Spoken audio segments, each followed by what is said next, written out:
Okay, here's an older painting. I was basically, excuse me, getting my sky values pretty much where I thought I was pretty proficient at them. I liked the skies the effects that I was getting, the gradient in the color values and the blending and all that stuff. So then I kind of started getting into my mountains. You can see this one needs a lot of work. It's not a really great mountain section.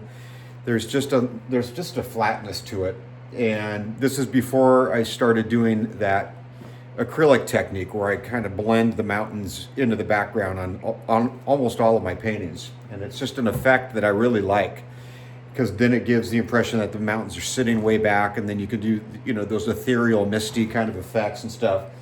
And then, I've got the basic trees standing here, fairly rudimentary, evergreens and some other maybe like deciduous trees that don't have their leaves on them. So you might think this is fall or possibly winter time.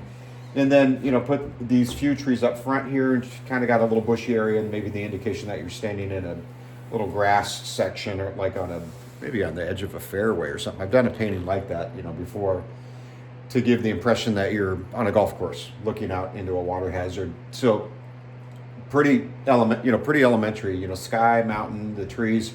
But this one just falls a little bit flat, in my opinion. I mean, there is a little bit of depth to it. You do get the impression that you're looking across, I think. So, because I'm kind of having fun doing this and it's really good practice to take some of these older paintings, let's see what we can do with this one. We'll do something and try to bring it back to life. I would definitely want to maintain the integrity of that sky value. I like that sky. It's a nice southwesty, maybe summery type sky, or late fall. I don't know. But, you've seen skies like this at some point in your life. I'm sure you have. I know I have. And we'll see if we can fix these trees up a little bit and maybe, let's just play with it. We'll see what happens.